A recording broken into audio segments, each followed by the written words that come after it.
Buenos días a todas, a todos. Perdón por la demora, pero estamos muy contentos de recibirlos en este último encuentro del Ateneo de Mujeres Peronistas. Primero que nada, quería agradecerle al Instituto Gestar, que para quienes no nos conocen bien o no lo conocen todavía, Gestar es el Instituto de Formación y de Estudios Políticos de nuestro partido justicialista, que nos permite ya hace 10 años poder formarnos de manera amplia, democrática y sobre todo federal, y más que nada todavía en este contexto. Así que bueno, como verán y como estamos viendo acá que nos saludan de todas las provincias, eso es lo que hace Gestar, nos permite estar a todos y a todos conectados desde todo el país. Así que agradecida no solamente porque nos acompañen hoy, sino porque nos han acompañado a lo largo de todo este ciclo, que fue el Ateneo, y que lo construimos pensando sobre todo en crear un espacio de debate, de reflexión, pero sobre todo de construcción con compañeras y pensando en una temática que veíamos que ya nos desbordaba, que nos invitaba a la reflexión y que nos obligaba a pensar, ¿no? Que nos imponía, que nos atravesaba todas las agendas, todos los partidos y por supuesto también al nuestro, como eran los reclamos de los feminismos y de los movimientos de mujeres y disidencias. Por eso fue que a lo largo de todos estos encuentros pudimos charlar con compañeras diputadas nacionales, con las que pudimos hablar sobre lo que es la paridad, también pudimos conversar con compañeras que vienen desde los sindicalismos, sobre lo que era participar y construir y conducir en los gremios, ¿no? En los espacios tan masculinizados y qué significaba eso para las mujeres. También pudimos reflexionar y conmemorar nuestro 17 de octubre, evocando a Evita y pudiendo relacionar, ¿no? Y adueñarnos de lo que es el feminismo junto con el peronismo. También pudimos conversar con mujeres y compañeras que vienen desde la gestión y ver cómo es eso de una mujer cuando llega al poder, y cómo es que se nos permite o no se nos permite conducir. Y por último también pudimos apropiarnos de otro espacio que muchas veces se nos está vedado, como es la economía, con compañeras especializadas en esa materia. Y hoy elegimos para cerrar este ciclo por este año, porque esperamos poder encontrarnos el año que viene, hablar sobre violencia política, que consideramos que es una problemática que atraviesa todas las áreas que mencionábamos anteriormente y que para eso, bueno, tenemos invitadas de lujo a las que les agradecemos profundamente su tiempo de poder participar, sabemos lo que es y lo que implica el fin de año y más con esta coyuntura, ¿no? Que nos tiene a todas pendientes. Así que les voy a dar la bienvenida a Luciana Pecker, es periodista, escritora, referenta del movimiento de mujeres, la diputada nacional por Salta, Arcila Figueroa, ella es antropóloga, y estamos muy contentas de tenerla, a María de los Ángeles Agnún, que es senadora nacional por la provincia de Santa Fe y abogada, y vamos a ver si es que llega porque tuvo un inconveniente, Malena Galmarini, quien es la presidenta Está conectada Malena. Ah, bueno, le damos la bienvenida a Malena y qué suerte que también nos pueda acompañar. Así que bueno, vamos a pasarle la palabra a Luciana, que ella nos va a tener que abandonar antes de que termine porque tiene un montón de compromisos. Así que Luciana, muchísimas gracias por tu tiempo. Bueno, en principio, muchísimas gracias a todas, muchísimas gracias especialmente a Federica, que es quien me invitó y con quien venimos hablando, y que para mí es parte de un proceso que yo considero revolucionario, del que hablé en el 2018 cuando pude hablar en el Congreso de la Nación, que es la revolución de las hijas, que no es un proceso singular y justamente es la antítesis del nepotismo, pero que sí es un proceso que se ve en cada casa, que se ve muy fuertemente en todas las provincias del país, y que es la interpelación de las hijas en las casas, que para mí es una diferencia singular y subjetiva muy fuerte, porque no son juventudes que se quieren ir de la casa, sino que así como disputan dentro de los partidos políticos, dentro del peronismo, dentro de sus escuelas también disputan dentro de las casas, y eso ha sido un cambio generacional muy importante, ¿no? Voy a hablar en este caso, bueno, primero que es un gusto muy grande compartir con todas ustedes, con Malena Galmarini, a quien le tengo un enorme respeto y a quien además le tomé un enorme respeto y muy fuerte por su lucha, por el aborto legal en el 2018. Ni por supuesto por la gestión que lleva ahora, y por Alcira, que es un enorme gusto, y me parece que un enorme símbolo además que haya llegado al poder después de, de la obscenidad de Almeri, que como sabemos y como escribí en una nota, que si quieren la pueden leer, que se llaman Los dueños del sexo, no tiene que ver con un gesto obsceno o con un gesto sexual, y por supuesto nada tiene que ver digamos, con quién es la otra persona, porque siempre nos referimos a lo que hace el varón con poder, pero que sí justamente me parece que tiene que ver con un núcleo central, y voy a ligar para hablar de lo que fui convocada, pero en la semana en la que vamos a discutir sobre aborto legal, justamente sobre por qué me parece que la violencia política se encarniza con las mujeres, tiene saña con las mujeres, por supuesto con las trans y con las diversidades sexuales, y por qué para mí además terminar con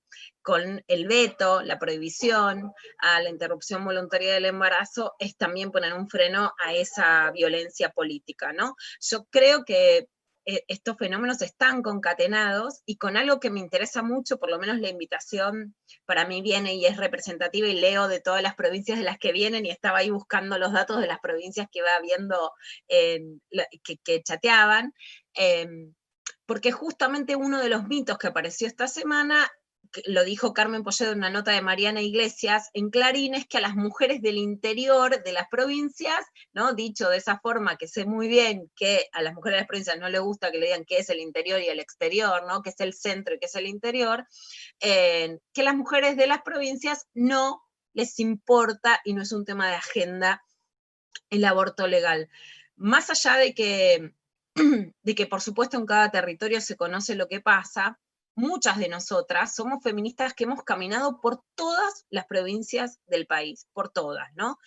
Y en ese sentido a mí me da mucha rabia cuando se dice eso, y quiero destacarlo, porque lo que creo es que hoy es más peligroso vivir en las provincias que en las ciudades, básicamente que en la ciudad de Buenos Aires, que en Neuquén, Río Negro y Rosario, que son las cifras con menor incidencia de mortalidad materna y de menor incidencia por mortalidad materna por la clandestinidad del aborto, pero que no es que las provincias son conservadoras o que a las mujeres no les importa. En todo caso, son a los gobernantes a los que no les importa la vida de las mujeres. Y eso es muy, pero muy diferente. Por supuesto que sí sabemos, quienes hemos caminado las provincias, el conurbano, los territorios, que sí hay diferencias en la valorización y en la cultura de la maternidad entre las mujeres de sectores populares y las mujeres de sectores medios urbanos. En lo personal, tengo respeto, admiración profunda por los valores de la maternidad, de las mujeres de las que he aprendido tanto en las distintas provincias, y es cierto que se valora una maternidad más temprana, que se valora una maternidad elegida, que se valora como un proyecto de vida más fuerte, y que se valora además una maternidad con más hijos.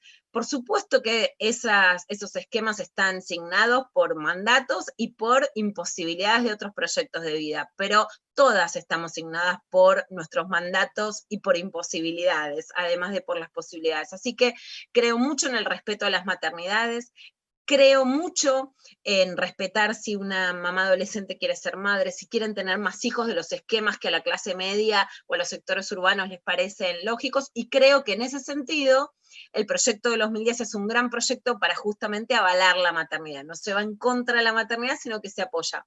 Si a los sectores que hoy se quieren llamar por las dos vidas les hubiera interesado realmente apoyar la maternidad, hubieran apoyado un caso emblemático que conocemos, que son la cantidad de chicas, pero hubo uno que empecé a escribir en periodismo cuando echaron a una mamá adolescente de un colegio religioso en Formosa, ¿no? Antes del siglo XXI, un caso histórico que además su hija tuiteó en el 2018 y lo revalidó, y del que conocemos tantos. Hubieran apoyado el plan Cunita, que si incluso tenía una denuncia de corrupción que no pudo avanzar, perfectamente podrían haber dicho, esto es lo que se hizo mal, lo hacemos de otra manera para evitar la mortalidad infantil, porque sabemos que está el síndrome que hace tan peligroso que no haya un lugar donde dormir, y hubieran apoyado el plan Cunita. No lo apoyan porque y no habría mortalidad materna por otras causas, y no habría, por supuesto, partos no respetados y violencia obstétrica, porque la maternidad sería sagrada. No lo es. Lo que hay es odio contra las mujeres y odio contra las decisiones y los deseos de las mujeres. No hay acompañamiento a las maternidades.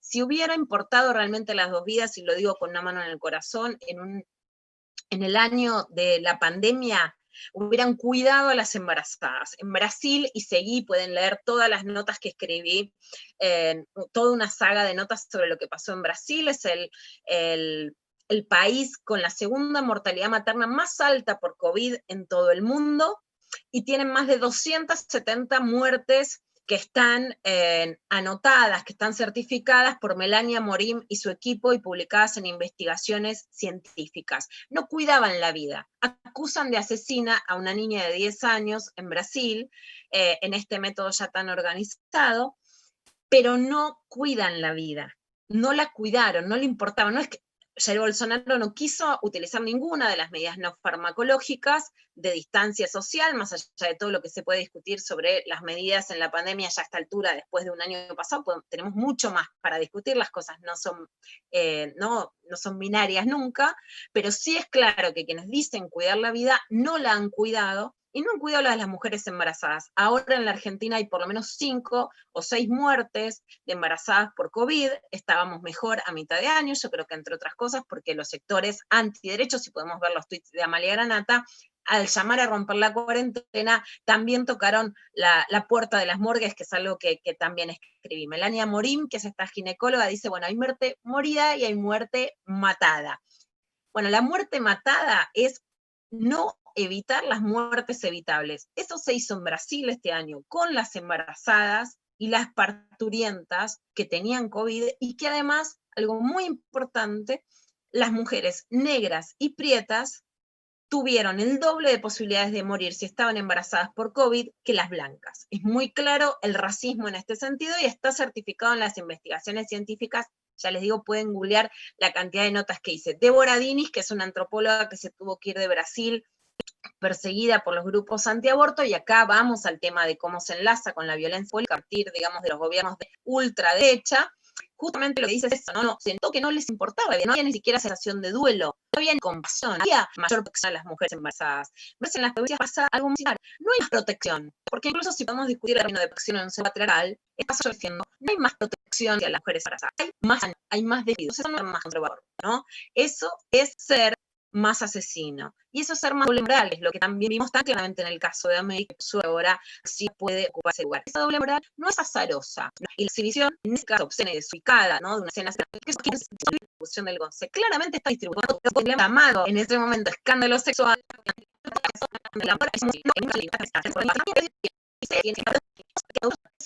Con su propia vida, pero no realizan el ser conservador. Es desproteger a las mujeres. En Santiago del Estero la mortalidad materna es de 122, en Santa Cruz de 78, en Chaco de 73, en Corrientes de 65, en La Rioja de 53, en San Luis de 43, en Misiones de 40, y muy por el contrario, en la ciudad de Buenos Aires de 23, y en Río Negro, que es 0,9, la tasa sería de 0 si lo tomamos en estos números comparativos. Entonces, ¿es realmente lo que le importa a las mujeres de las provincias que ellas, por vivir en Formosa, tengan mucho más que el doble, el cuatriple, 20 veces más posibilidades de morir que si hubieran nacido en la Ciudad de Buenos Aires, en Rosario? ¿Eso es pensar en las mujeres de las provincias? No, eso es todo lo contrario. Es decir, que por nacer en una provincia tenés más posibilidades de morirte que por nacer en una capital, en una ciudad urbana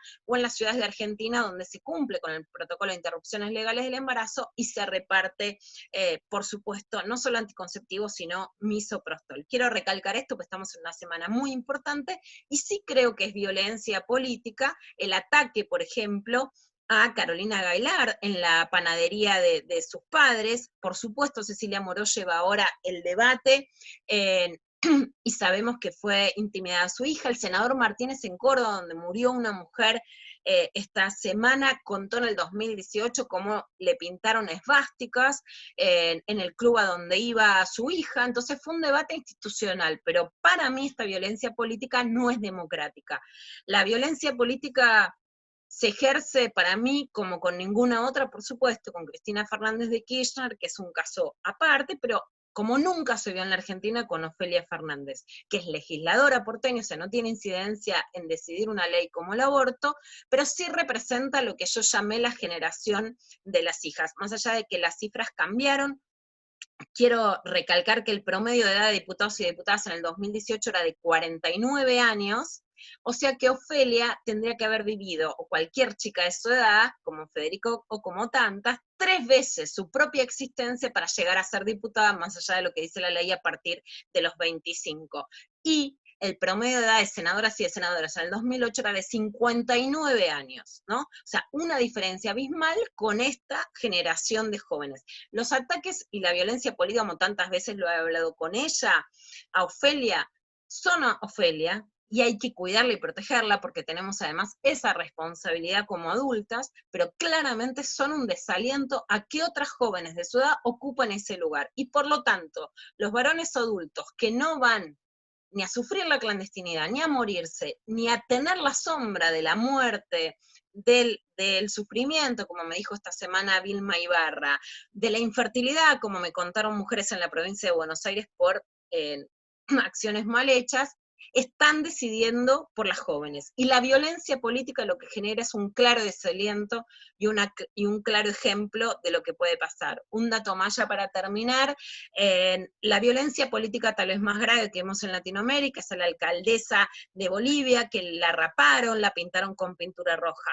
Hace unas semanas, en un claro ataque a muchas periodistas y referentes feministas, también recibí amenazas, digamos, intimidaciones de este tipo. Lo que me decían es: te vamos a ir a tirar pintura a tu casa, ¿no? O sea, apelaban al mismo método, más allá de que lo concreten o no, que sabemos que ya utilizaron en Bolivia, que te voy a pintar de rojo, te voy a cortar el pelo, voy a hacer un ataque que más allá de quién sea dirigido es racista, es misógino y que busca intimidar también nuestro espacio en las redes sociales.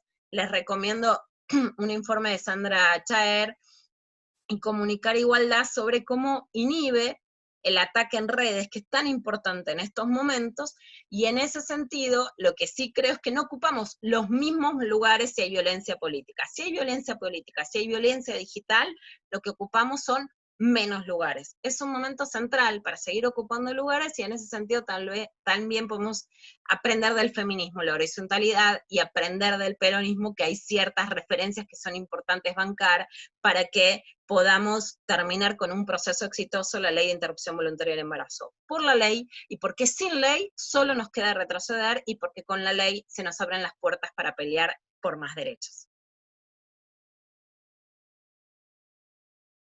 Muchas gracias, Luciana, siempre tan clara, tan conmovedora.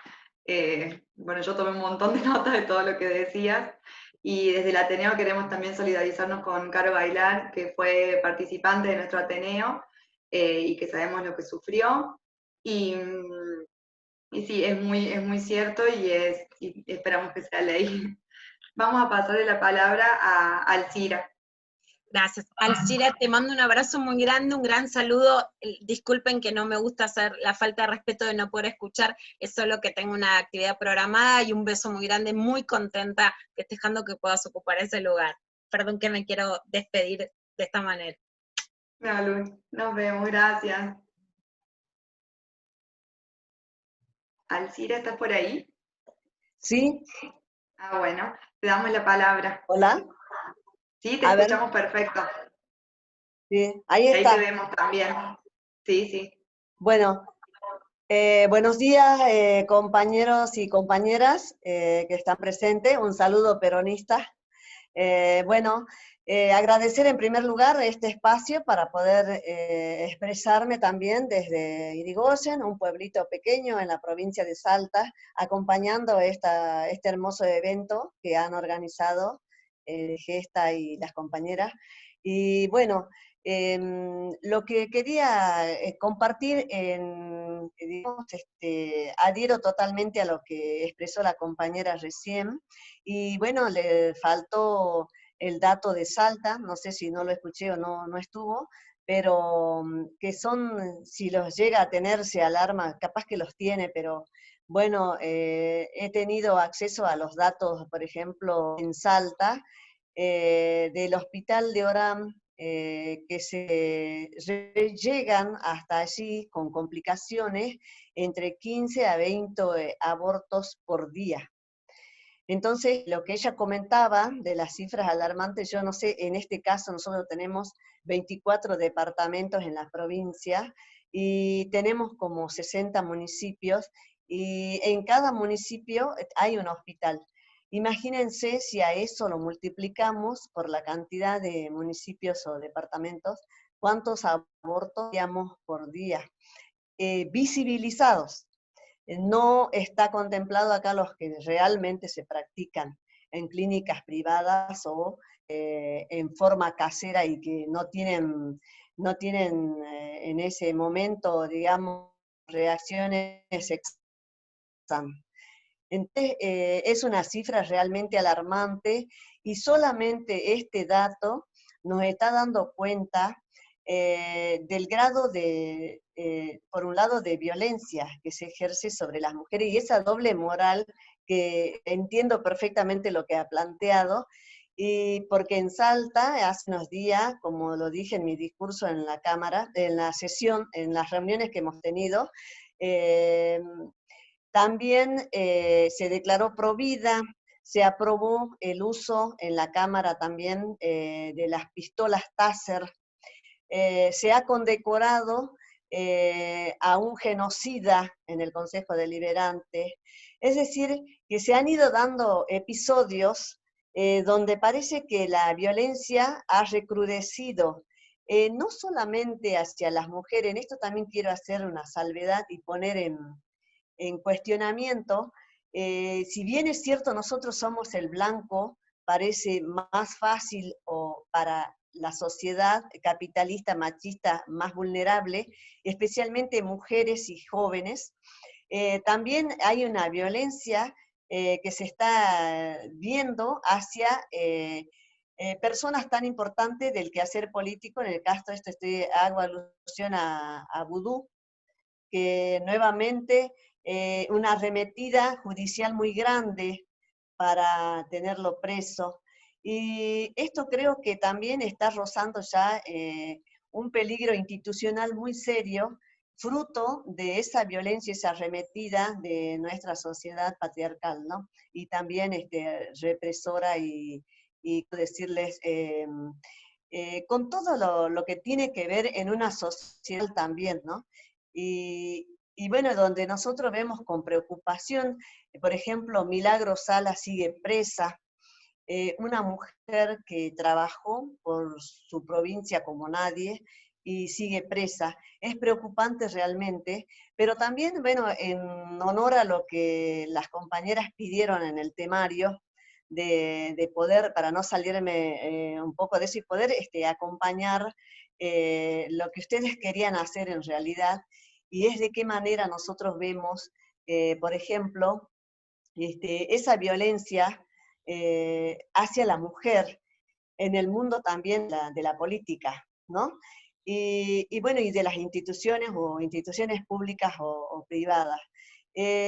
Simplemente compartir con ustedes mi experiencia como más de 20 años como funcionaria dentro del INTA y cómo fue cuando yo entré, ¿no? Porque hace más de 20 años, digamos, no había este debate cada vez más comprometedor, donde las mujeres somos las que estamos dando batalla para una mayor igualdad, una mayor equidad, una mayor participación en todos los ámbitos, ¿no? Y esto tengo que celebrar porque la oleada verde nos vino a impulsar, a inyectar esa lucha que quizás cada una libraba en su espacio, pero no en forma organizada, en y también en forma invisible. Entonces, en este sentido, relatar brevemente que el INTA es una institución, bueno, casi en toda su trayectoria de más de 50 años, llevada a cabo por hombres, y en los cargos ejecutivos también por hombres. Este año es la primera vez tenemos una directora nacional, una presidenta que es mujer. No obstante eso, igual en el sentido de que el INTA, bueno, trabaja con los grandes productores, los agronegocios, bueno, apoyando todo lo que es la cuestión del campo en la Argentina, y es un organismo de prestigio. Cuando ingresé en el INTA de Cerrillo, me acuerdo que una gremialista del gremio de Apinta me dijo: ah, pero vos tenés 3 contras. Sos antropóloga, sos mujer y sos joven. O sea, me dijo, acá vas a sufrir mucho, porque no es el espacio, creo que no es el espacio, no están acostumbrados a tener este perfil acá dentro de las instituciones. Y efectivamente, lo que ella me dijo fue el inicio de una gran batalla, una enorme batalla dentro de esa institución. Primero, para conformar un equipo interdisciplinario, cosa que en el INTA es muy poco, en ese momento se acostumbraba porque es una institución de ingenieros agrónomos generalmente. Así que el área social, bueno, desde Perón, que había creado en su primer gobierno, para atender con muy buen criterio, para atender la zona rural, pero de todos los sectores, los grandes, los pequeños, los medianos, y también un rol muy importante de la mujer, fíjense qué interesante, y que eso después en la época de Lanusse se convierte en lo que era hasta antes de Néstor, un organismo al servicio de los grandes productores, gobernada por hombres y solamente atendiendo a los grandes. Eso pasó, al inicio no fue así, y también cuando vino Néstor quiso recuperar eso, la interdisciplinaridad, la atención hacia los sectores, los pequeños, el rol de la mujer después con Cristina. Es decir, se dieron después una serie de modificaciones que la verdad que nos favoreció a nosotros como organismo. Pero quiero decir, en ese momento igual habían estructuras anquilosadas, patriarcales, ¿no? Y fue realmente una batalla muy grande. Y más que todo, como ustedes apuntaban también a la estrategia, ¿cómo hacemos nosotros para ocupar un espacio, disputar espacios de poder, de participación, de democracia?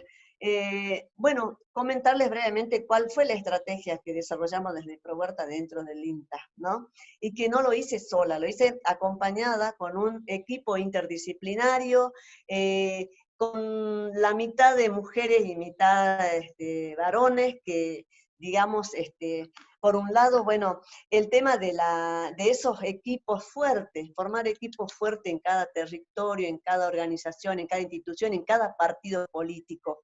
Creo que eso, por lo menos de mi parte, es el desafío que tengo hoy, ¿no es cierto? Pero lo que tuve dentro del INTA fue equipos fuertes de confianza, de sororidad entre mujeres, de creernos unas a otras, ¿no?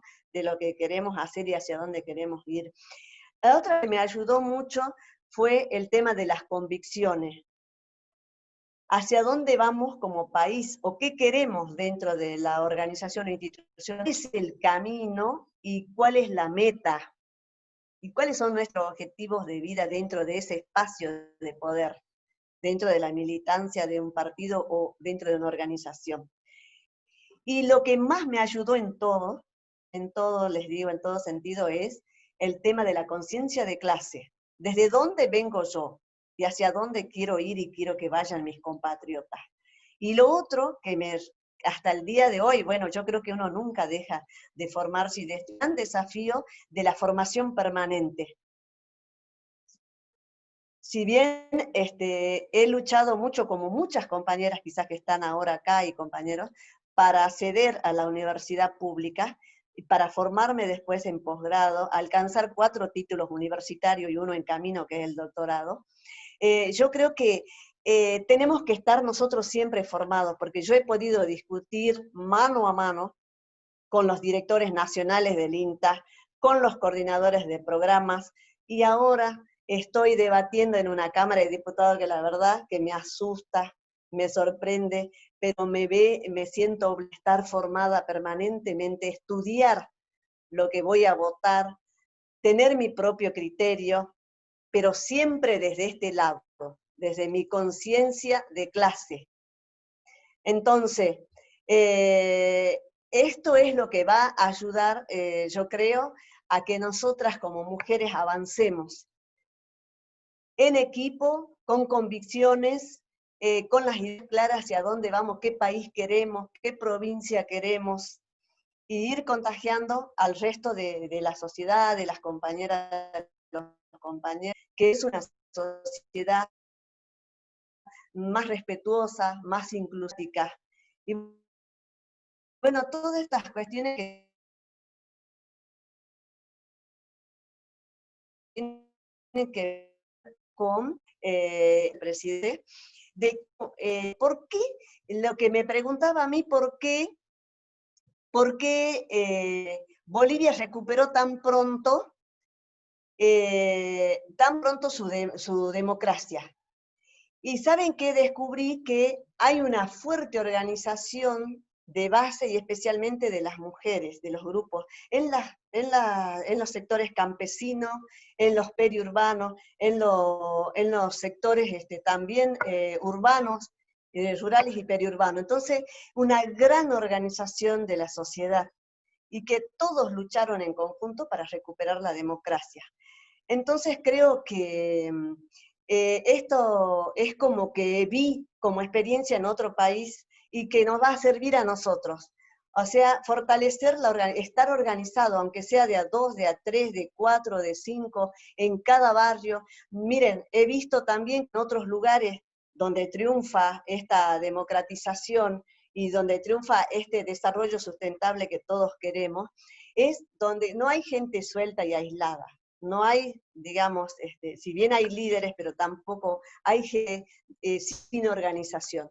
Entonces, en cada barrio generar esta organización, estos grupos, centros vecinales, grupos de ayuda mutua, cooperativas, asociaciones, partidos políticos. O sea, que todos estemos organizados y buscando entre todos una sociedad mejor. Así que yo creo que ese, para mí, son reflexiones y las comparto con ustedes, es lo que estoy viendo. Por supuesto que eso, simplemente compartirles y bueno, creo que este es un espacio que nos invita a reflexionar, a conocernos, a compartir algunas de estas ideas. Bueno, y decirles que bueno, como experiencia, lo que he visto en mi entorno también con compañeras, que tenemos que cambiar mucho hacia adentro de los partidos políticos, nosotras las mujeres, porque generalmente hemos sido siempre vistas como relleno de listas o como objeto sexual en muchos casos. Y no lo digo en un partido, lo digo en la mayoría de los partidos. Esto es dolorosamente lo que espanta a las jóvenes a no participar, porque les digo que lo he visto, no lo digo por haber leído comentarios, lo viví también en mi entorno cercano, que la mayoría de los hombres buscan por ahí a las jóvenes nada más que para deleitarse, para utilizarlas o para que la cara bonita salga en una lista. Y les digo, es muy triste y lamentable, y eso nosotros tenemos el gran deber de cambiar, digamos, eso dentro de los espacios, dentro de los partidos. Así que bueno, muchas gracias compañeras por la invitación y espero que lo que compartí les sea útil y bueno, nos veremos en otros espacios. Muchas gracias. Muchísimas gracias, Alcira. Más que importante toda tu trayectoria compartida, las enseñanzas que nos acabas de dejar, lo importante esto que remarcaste de las convicciones, de la conciencia de clase, la conciencia social, la sororidad entre las compañeras para poder construir. y creo que qué mejor ejemplo, por ejemplo, de la conciencia de clase y la conciencia social que el discurso que planteó ayer María de los Ángeles para defender el aporte solidario, que para quien quiera puede verlo, está en YouTube seguramente, y eso es lo que hace una gran compañera. María de los Ángeles, te pasamos la palabra. Muchas gracias, muy buenos días a todos y a todas. Muchas gracias Valentina, muchas gracias Federica por la invitación, un placer compartir con Malena, con Alcira y bueno, con Luciana que ya se retiró. Grandes compañeras, ejemplo, me parece, cada una en el rol que están ocupando. Yo recién la escuchaba a Alcira y pensaba, qué mayor ejemplo de violencia política que Alcira no haya encabezado una lista y que haya tenido que ingresar en las circunstancias que ingresó, porque digo, lo tenía más que ganado por capacidad, por militancia, por formación. Y estas son las cuestiones, ¿no?, que debemos claramente plantearnos y replantearnos. Me parece que el patriarcado, como expresión cultural, política y económica, porque no hay que olvidarse de esto, el patriarcado se expresa con un modelo político, se expresa con un modelo económico, se expresa con un modelo cultural, está tanto adentro de los partidos políticos, en su organización, en su forma de definición de listas, en su metodología para llevar adelante el debate en cuanto a qué modelo de país, qué modelo de provincia o qué modelo de ciudad queremos, pero también se expresa en los tres poderes del Estado de una forma brutal, y ni que hablar en los organismos del Estado. Me imagino que Malena después nos va a explicar cómo estará reestructurando con perspectiva de género y de diversidad de ese organismo. Yo recuerdo que cuando ingresé como senadora de la provincia de Santa Fe en diciembre de 2015, me llamó poderosamente la atención quiénes presidían las comisiones en el Senado de la Nación. En primer lugar, me llamó la atención que existiera una banca de la mujer, que es una comisión conformada por todas las mujeres senadoras, que por supuesto cumple un rol muy importante en el Senado, pero que de alguna manera expresaba que las cuestiones de género o atravesadas por el género eran solamente una cuestión de mujeres. Cuando nosotros estamos convencidas, nosotras, nosotres, estamos convencidos de que claramente para deconstruir el sistema patriarcal, todas las políticas de Estado deben estar atravesadas por la perspectiva de género y de diversidades, no solamente dejar relegado a cuestiones residuales para que las mujeres seamos quienes opinemos, o que se dé el giro de comisión cuando ingresa un proyecto al Senado de acuerdo a si es una cuestión en que tenga que opinar la banca de la mujer o no. En realidad, las mujeres debiéramos conformar absolutamente todas las comisiones en las distintas cámaras de manera par. Esto tampoco garantiza, a ver, también hay mujeres que no tienen mirada con perspectiva de género, y esto también tenemos que decirlo. El hecho de la participación de mujeres desde el punto de vista político no garantiza que se deconstruya el patriarcado. Por eso digo que la transformación también es claramente cultural. Pero bueno, les decía, me llamaba la atención que en las comisiones no estaban, por lo menos las más importantes, las permanentes, no estaban siendo presididas por mujeres. Hoy tenemos casi un 59-60% de mujeres presidiendo en el Senado de la Nación. Y me parece que esto también tiene que ver con la impronta que le ha otorgado Cristina al Senado, ¿no? Que además de activarlo fuertemente, ha impulsado que muchas mujeres presidamos comisiones importantes en el mismo.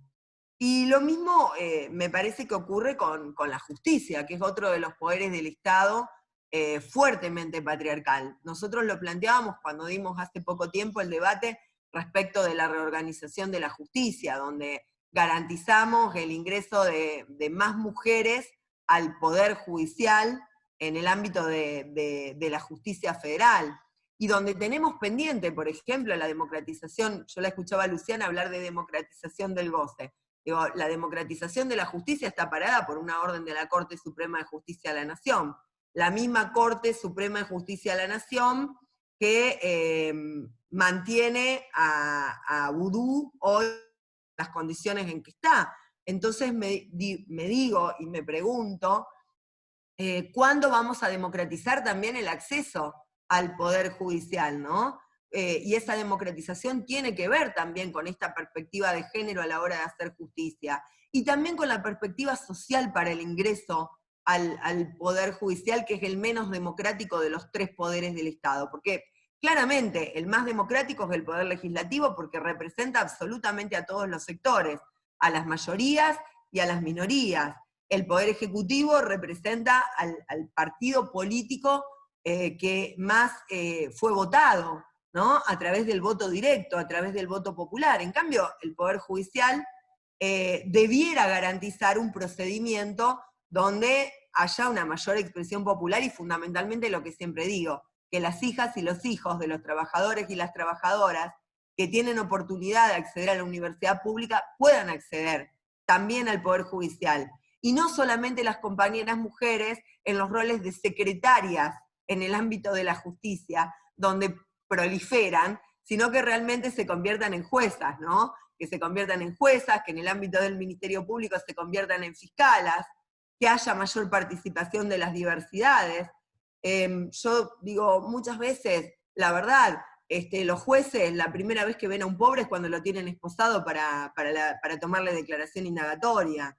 Y la verdad es que estaría bueno que haya más jueces y juezas que conozcan el barrio, que sepan lo que es vivir en una calle de tierra, lo que es viajar en el transporte público, que sepan lo que es ir a la universidad pública y estar en igualdad de condiciones, cuando el Estado te pone, justamente porque impulsa la educación pública, en esa igualdad de condiciones. Digo, y el Ministerio Público, acabamos de dar también ese debate. ¿Cómo logramos tener también políticas de persecución penal que tengan que ver, por ejemplo, con condenar al sistema del patriarcado, por ejemplo, la criminalidad económica?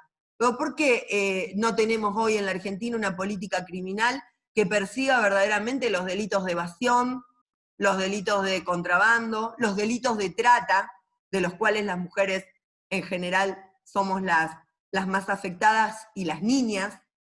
Entonces, la verdad es que necesitamos también un ministerio público fiscal, un ministerio público de la defensa que también garantice, que cuide los derechos de las mujeres y de las diversidades, y las garantías de las mujeres y las diversidades, lo que está sufriendo Milagros Salas, por ejemplo, a las que se le conculcaron todas las garantías constitucionales en el marco del debido proceso. Entonces ese Poder Judicial también tiene que ser profundamente transformado con una perspectiva de género y de diversidades. Me parece que nuestro gobierno, el gobierno nacional, el gobierno de Alberto Fernández y de Cristina, tomó una decisión muy importante, que es la de crear este Ministerio de las Mujeres.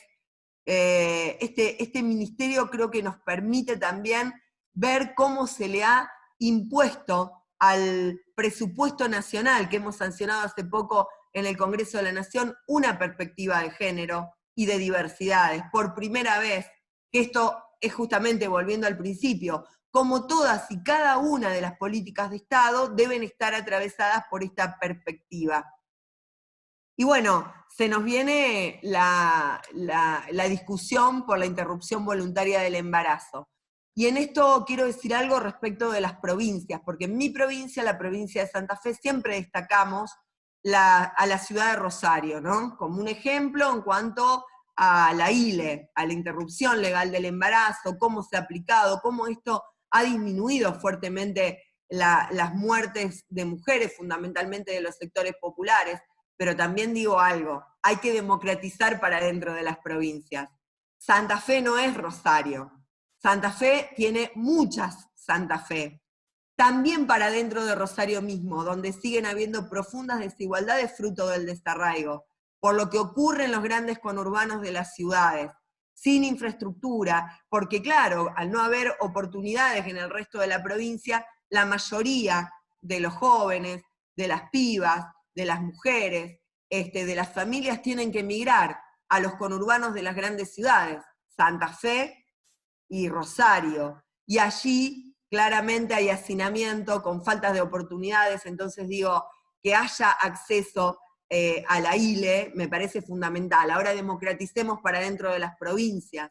El norte santafesino tiene enormes desigualdades con el sur de la provincia, pero también hay enormes desigualdades para dentro de cada una de las ciudades y de las localidades que claramente tenemos que remover.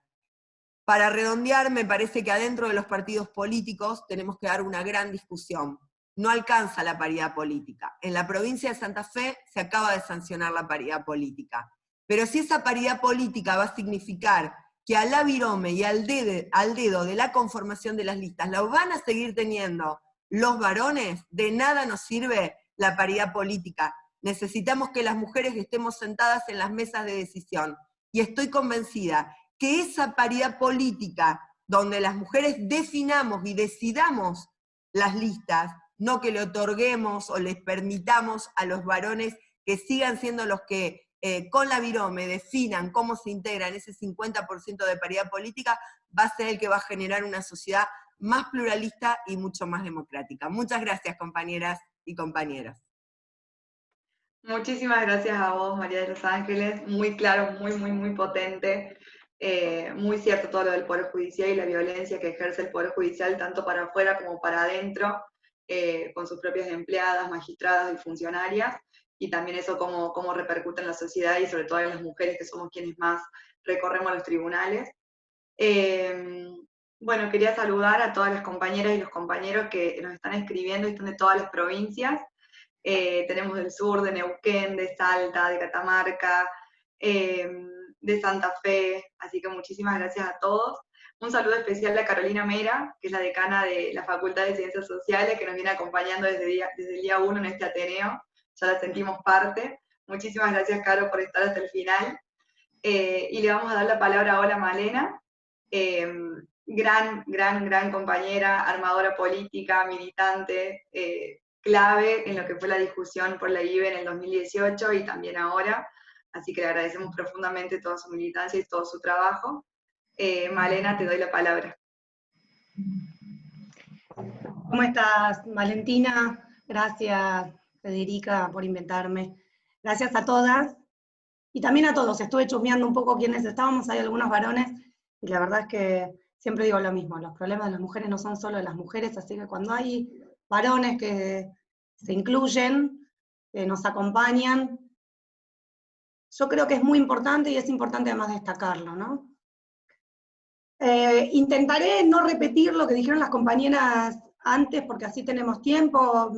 Fede cuando llamó para invitarme decía que querían espacio para las preguntas, así que voy a tratar de no repetir lo que dijeron Luciana, Alcira, María Ángeles. Bueno, primero por supuesto que es un honor además ser parte de este panel, me parece no solo un honor para mí, un orgullo, sino que me parece un montón que me inviten, que Valentina, que digas todo lo que dijiste.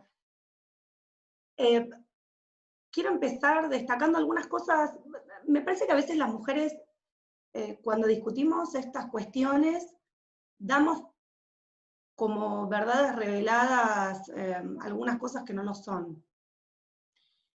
La pelea, primero, que el machismo y el feminismo no son lo mismo, eso es central, que lo tengamos clarísimo, que cuando se habla de ismos, en general se supone que todos son igual de malos, y el feminismo pelea por la igualdad y no pelea por someter a otros. También me parece que tenemos que tener claro, compañeras, que lo que estamos dando es una pelea de poder, ¿no? Las mujeres a veces nos parece que la ambición, que las ganas de crecer, que las ganas de desarrollarnos, nos pone en un lugar horrible, porque además eso es lo que nos dice el patriarcado, ¿no? El patriarcado nos quiere hacer creer, y ha logrado durante muchos siglos, que querer ser parte de quienes toman las decisiones, de esas mesas donde se toman las decisiones, para los varones está muy bien y para las mujeres está muy mal. Entonces, me parece que tenemos que empezar a tener claro que lo que estamos es disputando poder. Y eso nos cuesta. Es con un costo altísimo. Es con un costo altísimo entre los varones Imagínense el costo altísimo que tiene para las mujeres. Y por eso creo que es importantísimo también que seamos conscientes de esto y que ejerzamos la sororidad al palo, como dice mi hija, ¿no? La sororidad a fondo, a lo que dé, como dicen los pibes. Porque la mayoría, si no todas, sufrimos mucho haciendo política. Tenemos para mí, la enorme ventaja y decisión personal de poner el cuerpo a todo, de sostener todo el tiempo, no solamente los partidos políticos, no solamente nuestras convicciones, no solamente nuestras compañeras y compañeros, no solamente las agrupaciones, bla, bla, bla, los proyectos políticos, sino que a veces hasta ponemos demasiado el cuerpo para sostener a esos varones que después nos oprimen, nos corren, no nos permiten, no nos dejan, nos sacan de las listas, o eligen a otras, eligen a las que les son funcionales. Quiero ser clara, a veces soy políticamente incorrecta, pero quiero ser clara. Nosotras muchas veces les servimos a ellos para llegar, pero después no les servimos para ser parte de la toma de decisiones porque les hacemos sombra. Y entonces ahí es donde tenemos que jugar entre nosotras. Y cuando digo entre nosotras, no digo solamente las que somos parte de un mismo proyecto, de un mismo partido. También la transversalidad nos tiene que jugar a favor al colectivo de las mujeres. Y hay algo que se notó en el 18 y creo que se está notando también ahora en la lucha por el aborto legal, seguro y gratuito, fue la transversalidad. Pero no solamente en eso. Aquellas mujeres que pelearon por el cupo femenino y las que peleamos por la paridad en las listas electorales, también la transversalidad fue importante. Cuando tuvimos que ir a la justicia para defender a una u otra mujer, para que entre, para que reemplace, sobre todo a los varones, o sostener los reemplazos de alguna compañera por otra, también fue importante. Y digo esto, después el costo para las mujeres también hacia dentro de los partidos es enorme. Es enorme porque, pongo siempre el mismo ejemplo, aquellas mujeres que eran parte del Congreso de la Nación al momento de sancionar la ley de cupo femenino, vayan a mirar, ninguna más volvió a la Cámara. Ninguna más volvió a la Cámara. Y pasa, y no tiene que pasar. Entonces, la transversalidad nos puede servir para eso. Poner en claro cuáles son los ejes que hablan de nosotras como colectivo, independientemente de las ideologías, de los orígenes, de los partidos, de los proyectos, como colectivo. Debemos ser todas una. Y digo que la transversalidad sirve para que no seamos siempre las mismas y para que el costo sea cada vez menor. Entonces, las estrategias, nosotras tenemos que llegar, claramente. No es el lugar que nos merecemos, ¿no? Tenemos también como la costumbre de decir, bueno, nosotras nos merecemos el lugar. Es mucho más profundo, es el lugar que nos corresponde. Somos la mitad de la población mundial, de la población de la Argentina. Si quieren en términos futbolísticos, somos la mitad más uno. Y con eso somos la mitad de las fuerzas productivas, somos la mitad de las que merecemos y nos corresponde tener mejor calidad de vida. Y si a eso le agregamos todas las violencias de las que venimos hablando, todas. Entonces también siempre dejo en claro, la violencia física, el femicidio, es el final de una historia. Cuando una mujer llega a los golpes, cuando una mujer llega a que la mate su pareja, su expareja, en realidad es el final de una historia.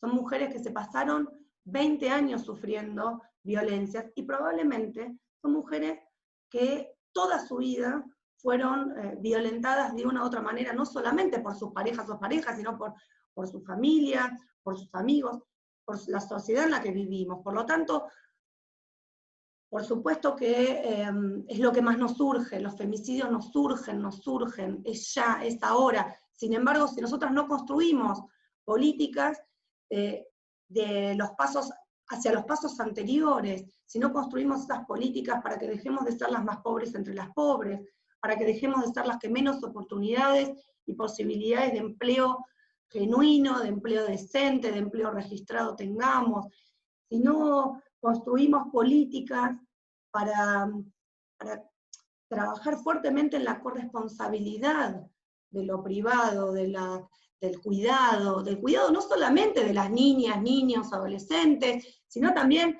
a ver, pensemos hacia nosotras mismas. Cuando hay un familiar enfermo, cuando tenemos un familiar con alguna discapacidad, cuando tenemos familiares adultos mayores, siempre, siempre, siempre somos mujeres. Incluso las redes de cuidado, somos mujeres. Incluso aquellas que tenemos posibilidades de crecer en la política o en cualquier otro ámbito, atrás siempre hay una mujer. Siempre hay una mujer que nos cuida, que nos empuja, nos cuida y nos empuja desde su propia historia, que a veces son mujeres empoderadas y a veces son mujeres que no lograron desarrollarse, ser felices, y nos dicen, no hagan lo mismo que yo. Yo tengo la suerte, en lo que me pasaron las chicas, decía, bueno, ¿cuáles son tus anécdotas? Yo siempre digo, yo tengo una enorme suerte y una enorme ventaja. Yo vengo de una familia profundamente peronista, de una familia profundamente feminista, con no solamente una mamá, que todas la conocen y conocen su lucha, y creo que incluso, paso el aviso, paso el chivo, creo que a veces incluso las mujeres nos olvidamos de las mujeres que nos precedieron y creemos que la historia empieza cuando llegamos nosotras. Ya mis abuelas eran profundamente feministas, sin saberlo, a lo mejor mis bisabuelas fueron innovadoras, de avanzada en sus eras, en sus épocas, que no son las mismas de ahora, y tengo el orgullo, y también digo la ventaja de tener una hija que sigue nuestros pasos, que digo, bueno, alguna parte ya hicimos bien. También, digo, ¿por qué no? Los varones de mi familia, digo, mi viejo, como podía, pues a lo mejor sin saberlo, me lo dijo en el 18 cuando lo llamé y le pedí que nos ayudara con, bueno, convencer a algunos compañeros, ¿no? Que a veces es más fácil que los varones hablen con varones, y entonces le decía, bueno, papi, llamó a fulanito, dale, decirle que nos ayude, y un día me dijo, yo creo que nunca me di cuenta cómo cuando me iba a militar y ustedes se quedaban con Marcela, con mi vieja, cómo eso ya era una desigualdad para ella, y cuánto ella debe haber tenido que pelear yendo a militar con ustedes tres a cuestas. Nosotros somos 3 hermanos y hermanas, ¿no? Y muchas veces mi vieja incluso lo hacía con mis medio hermanas, hijas de mi papá, no de ella, y se quedaba con los 5. Y entonces, cómo mi casa se fue convirtiendo en una unidad básica, no por una decisión consciente, sino porque era la manera que tenía mi mamá de seguir militando. Y creo que mi viejo, a pesar de todo el tiempo haberla acompañado, haberla empujado, nunca haberle puesto el pie sobre la cabeza, ni mucho menos, sin embargo tampoco, hasta ahora, que tiene una hija y una nieta que militan, creo que nunca se dio cuenta que él podría haber hecho más, ¿no? Y así, si uno compara las carreras entre mi mamá y mi papá, ambos fueron y son, a pesar de que ya están más grandes, y son enormes militantes, con grandes convicciones, con mucha militancia de poner el cuerpo, de caminar la calle, y cuando uno mira cuántas mesas de decisión ocupó mi papá y cuántas mi mamá, nos vamos a dar cuenta la gran diferencia, y la enorme diferencia está en que ella es mujer y él es varón. Y no es algo que se le pueda achacar solamente a los varones. Decía hace un rato, creo que, no sé si María de los Ángeles o Alcira, alguna de las compañeras, los problemas de las mujeres no son solo de las mujeres, son de todas y de todos. Creo que esto también hay que reforzarlo, hay que reforzar a los compañeros. Acá somos más de 100, y no tuve tiempo, no me llevo muy bien con esta metodología, pero claramente abrumadoramente somos más mujeres que varones. Cuando hacemos charlas para hablar entre nosotras o sobre las cosas que a las mujeres nos atañen, los varones no están.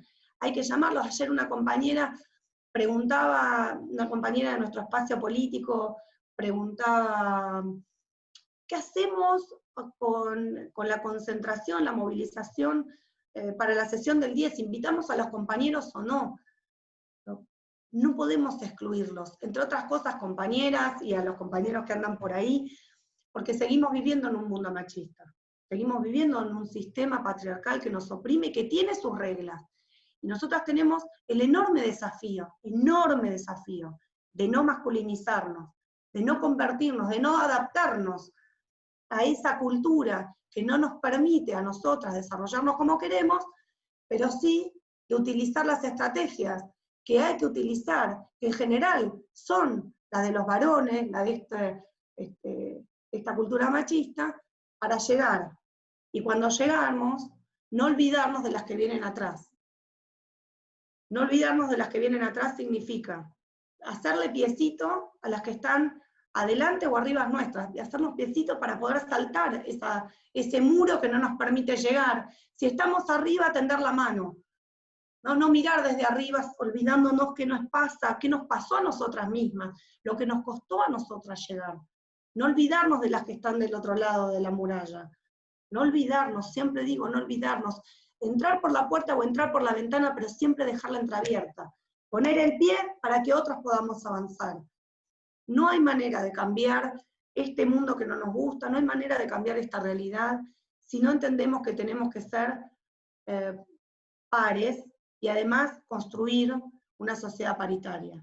No alcanza con algunos espacios, como decía María de los Ángeles, hemos peleado mucho por la paridad en las listas electorales, sin embargo, no es la llegada, no es el objetivo en sí mismo, es porque para hacer cambios culturales tan profundos se necesita la revolución de las bases, pero también las normas que dicta el Estado.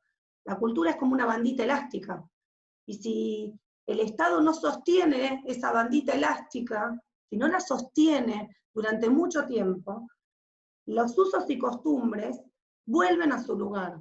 El Estado debe ser los dedos que sostienen esos cambios, estirar esa cultura hasta que la hayamos naturalizado como naturalizamos la cultura machista. Necesitamos más mujeres, no solamente militando, no solamente trabajando en igualdad de condiciones, estudiando, no solamente mujeres desde las bases, acompañándonos entre nosotras, sino básicamente mujeres en los lugares donde se toman las decisiones, mujeres en el Estado, en todos los lugares del Estado, en todos los poderes del Estado, en todas las jurisdicciones del Estado. Necesitamos seguir marcando la cancha. Necesitamos que cuando llegamos, además, ser factores de cambio hacia adentro de los lugares donde estamos. ¿No? Hace un rato, creo, no sé si Valentina o Luciana, alguna hablaba, bueno, lo que costó Aiza, sí, me costó un montón, y me sigue costando. Conté ya una anécdota de los primeros días, charlaba con los directores de línea, por supuesto, el 95% varones, y cuando yo hacía preguntas, y cuando contestaban, no me miraban al varón que estaba al lado mío, que estaba enfrente de ellos, y no me miraban. Pero la verdad, yo también quiero decir algo que me genera contradicciones. He sido muy atacada, soy muy atacada, por una infinidad de razones, desde ser la hija de, la hermana de, la mujer de, que no tengo capacidades, que no estudié, que no sirvo para el lugar en el que estoy, por mi ideología, por mis pensamientos, por mis convicciones, por un montón de razones. Ahora siempre me pregunto, ¿tengo yo derecho a victimizarme? ¿Tengo yo derecho? ¿Que soy de las pocas que llegan? Una cosa es visibilizar lo que nos pasa. ¿A qué derecho tengo yo, Malena Galmarini, en este caso, y por este instante, presidenta de una de las empresas más importantes de la Argentina, a victimizarme? Ningún derecho. Tengo muchas más ventajas, beneficios, privilegios, que las compañeras que militan y que quieren ser consejeras escolares en el último de los municipios de la Argentina, del último pueblo, y ni hablar de las compañeras más jóvenes, más inexpertas, que tienen ganas de entrar a la política, que tienen ganas de ser parte del cambio de esa realidad que no les gusta, en cualquiera de los órdenes, político, social, religioso, y que se encuentran con las mismas trabas. Yo, al revés, creo que tengo la enorme responsabilidad de visibilizar lo que pasa, pero nunca de victimizarme, nunca mostrar que con eso me pueden dejar afuera. Tengo la enorme responsabilidad de cuidar a esas compañeras, y cuando hablo de compañeras no estoy hablando solo de compañeras peronistas, estoy hablando de compañeras de lucha, compañeras de barro, de barrio, de ganas, ¿no? De pasión, por ponernos en el lugar del otro, por saber qué le pasa a los demás, tengo que ponerme en ese lugar y cuidarlas, y mostrarles que está muy mal lo que sucede, pero que yo voy a estar parte de ese cambio, y que las voy a estar acompañando. Y creo que nosotras, quienes estamos hoy acá, y sobre todo las que somos más grandes, tenemos que ser parte de eso. La violencia política existe porque existen las violencias. Y la violencia política tiene que ver con no dejarnos participar. Con esto que les decía al inicio, nosotras estamos dando como colectivo, mujeres y diversidades, quiero decir, cuando hablo de mujeres también hablo de otras identidades de género, pero siempre para simplificar el discurso hablo de las mujeres, porque atrás de la invisibilización de esta mayoría, que somos las mujeres, aunque nos traten como una minoría, hay un montón de otras minorías invisibilizadas. Los adultos y adultas mayores, las niñas, niños, adolescentes, las personas con discapacidad, otras identidades de género, raza, bueno, un montón de otras. Las mujeres tenemos que saber que estamos peleando por poder. Y no por ese poder lejano, y no por ese poder abusivo, por poder. Y cuando digo poder, no es solamente el poder, lo digo como verbo. Las mujeres queremos poder para poder hacer. Somos grandes hacedoras. También me pregunto muchas veces si tengo la contradicción de si las mujeres somos hacedoras por naturaleza o porque nos lo imprime la cultura, ¿no? Nos obligan a hacer todo. Tenemos que, siempre hago lo mismo, y mis compañeras dicen que hago una especie de stand-up, pero nos levantamos una hora antes, preparamos el desayuno para todas y todos en casa, levantamos al resto, desayunamos nosotras mientras preparamos, ya empezamos a ver cómo tenemos que ir a trabajar, llevamos a los chicos a la escuela, de ahí nos vamos al trabajo tomando los mismos colectivos, que además que llegan tarde, que viajamos apretadas, bueno, todas las situaciones de acoso sexual que vivimos. Cuando salimos a la calle todos tenemos miedo de que nos roben, todos tenemos miedo de que nos maten incluso, en una situación, en ocasión de robo. Las mujeres además tenemos miedo que nos violen, y eso no le pasa a los varones, y es central. Nosotras tenemos siempre un miedo más. Llegamos a nuestros trabajos, nos oprimen como a todos, trabajamos en condiciones malas, para no decir malas palabras, pero además nos acosan nuestros compañeros, nuestros jefes, tenemos peores condiciones, no solamente de empleabilidad, sino condiciones para el ascenso en ese empleo, porque somos mujeres, porque se enferman nuestros hijos, porque tenemos que ir a las reuniones de padres, que son de madres. ¿No les pasa o no les pasó que nos llaman a reuniones de padres y cuando llegamos somos todas madres? No, digo, no nos nombran ni en las cuestiones que nos tienen asignadas solo a nosotras. Volvemos de la misma manera, llegamos, hay que preparar a los chicos para el otro día, darles la cena, bañarlos, hacer la tarea, terminar con el trabajo que nos llevamos a casa, porque como además nos exigen el doble, llegan nuestros maridos cansados, muy cansados, se tiran en el sillón, ponen los pies arriba de la mesita, prenden la tele a mirar el partido y te dicen, Gordi, ¿no me pasas una cerveza? Y cuando vos le decís harta de todo el día, ¿no? Dale, levántate vos, además somos malas madres, malas mujeres, ¿qué te pasa, loca, que ahora me... ¿No?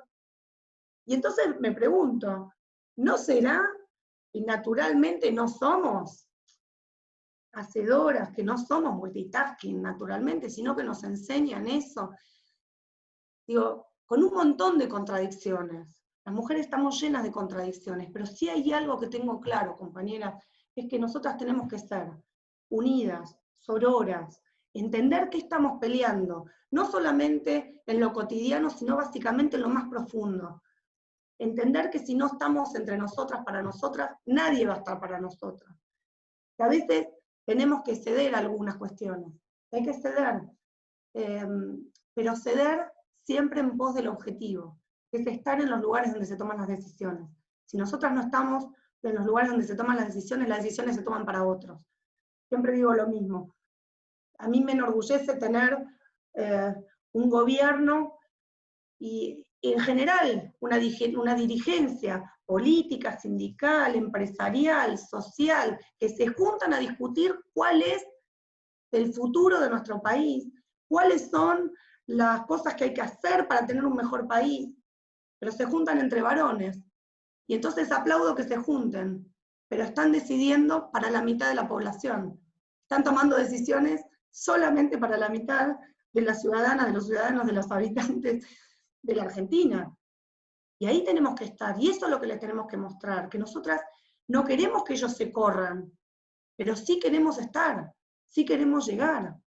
No queremos que se vayan, pero sí queremos que cuando se toman decisiones se entienda que las políticas impactan distinto para mujeres que para varones. Y que entonces queremos ser parte para que se mire cuáles son las diferentes incidencias entre los mismos problemas, entre las mujeres y entre los varones, cómo se miran entre los ricos y los pobres. Y solamente eso. Porque hay un montón de factores que por ser mujeres a nosotras se nos imprime de manera más profunda y de manera, por supuesto, más desigual. Para terminar, no aburrirlas y para que queden lugares para las preguntas, si lo hubiera, no les quiero, Valentina, Fede, no les estoy armando el programa. Digo, me parece que tenemos que entender que hay una sola forma de salir de las crisis, que es trabajando en proyectos, en políticas, en proyectos sociales, en políticas públicas que trabajen las desigualdades. No hay ninguna posibilidad de llegar al desarrollo si no buscamos antes la igualdad. Solo eso, agradecerles enormemente esta posibilidad, agradecerles que me escuchen, no soy nadie, es solamente lo que a mí me pasa, cómo lo vivo yo, y nada, que estoy a su disposición. Un beso grande. Muchísimas gracias, Malena. Increíble, increíble todas tus palabras. También tomando nota porque has dejado frases muy, muy, muy interesantes. Primera vez que nos pasa que no tenemos muchas preguntas, pero porque creo que han sido demasiado claras todas. No sé si pudieron ver el chat, pero desborda de mensajes, de felicitaciones, felicitándolas por su claridad, por su motivación, por todas sus palabras. Muchísimas compañeras compartiendo las situaciones que pasan en las provincias. La mayoría de los mensajes son de compartir todas las experiencias, de todas las dificultades que todas atravesamos. Yo creo que logramos con este Ateneo poner en primera línea que las de las provincias no somos el interior, que estamos también bancando y poniendo el cuerpo para todo, que estamos todas juntas, que es esto que también han repetido todas ustedes hoy, de que para hacer política tenemos que estar acompañadas, y creo que este Ateneo lo demuestra. Hemos tenido una hermosa convocatoria a lo largo de los 6 ciclos, siempre hemos sido más de 100, siempre hemos sido más de todas las provincias, y eso creo que demuestra las ganas y la solidaridad que tienen las mujeres a la hora de construir, de acompañarnos y de seguir creciendo. Así que en nombre del Ateneo, agradecidas con todas y todos los que nos han acompañado, porque también rescatar esto que ha habido varones también, por suerte, interesados e involucrándose en esta temática que no es solamente nuestra. Queríamos hacer un agradecimiento especial a Caro Mera, a Rosana Bertone y a Marita Perceval, que también han sido fundamentales en el armado de este Ateneo y que nos han acompañado siempre. Y bueno, decirles que por este año vamos a cerrar estos encuentros, pero que vamos a seguir en contacto, vamos a seguir generando espacios para poder seguir creciendo y construyendo, y que nos vamos a encontrar el año que viene. que esperamos terminar de la mejor manera este año tan raro que nos tocó y tan duro, y que ojalá podamos cerrarlo con una alegría y es que sea ley. Así que un saludo enorme a todas compañeras y hasta la próxima.